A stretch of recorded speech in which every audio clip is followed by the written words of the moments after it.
कभी कभी जिंदगी में सबसे बड़ा युद्ध तलवार से नहीं बल्कि आंखों से लड़ा जाता है। और उस युद्ध में सामने कोई दुश्मन नहीं होता बल्कि वो होते हैं अपने।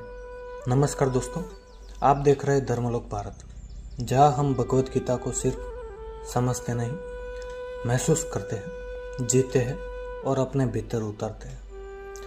आज जो श्लोक हम लेकर आए हैं वो सिर्फ एक दृश्य नहीं, वो एक मानव मन का तूफान है। सबसे पहले इसका अनुवाद।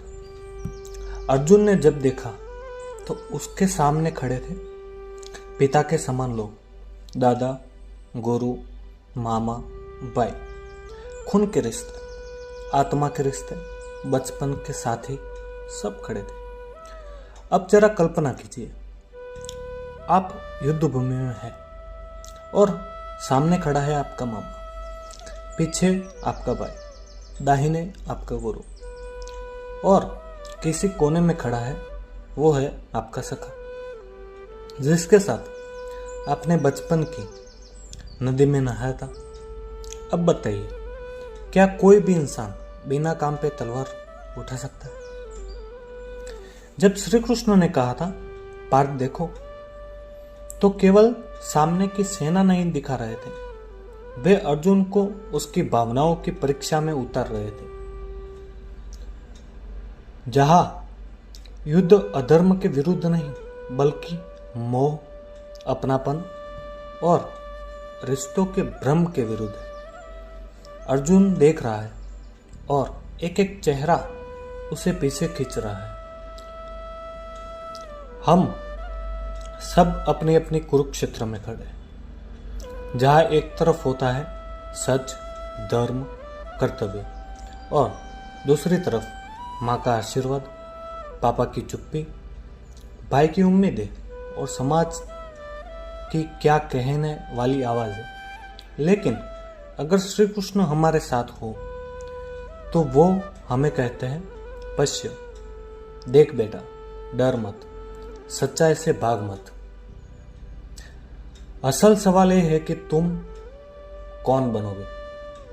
कभी कभी जो सही है वो आसान नहीं होता, कभी कभी तुम्हें उन्हीं के खिलाफ खड़ा होना पड़ता है जिनसे तुमने चलना सीखा है। कभी कभी धर्म को चुनना मतलब होता है मोह को छोड़ना, और अर्जुन यही कर रहा है। वो देख रहा है और अंदर से टूट रहा है। जब भी कोई बड़ा निर्णय लेना हो, पहले पश्य मतलब कि खुली आंखों से देखो। भावनाएं बहुत गहरी होती है, लेकिन उन्हें पकड़कर बैठे रहोगे तो सत्य हाथ से निकल जाएगा।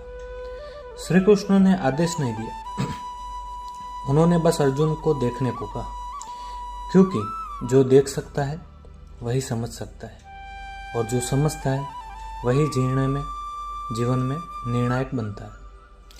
ये श्लोक सिर्फ एक युद्ध की तस्वीर नहीं, ये हमारी रोज की जिंदगी का आईना है। हम कहीं ना कहीं अपने अपनों और अपने सत्य के बीच फंसे होते हैं। तो अगली बार जब जीवन आपको ऐसा निर्णय दे जहां भावनाएं और कर्तव्य टकराए, तो याद रखना, पार्थ की तरह देखना और कृष्ण की तरह समझना।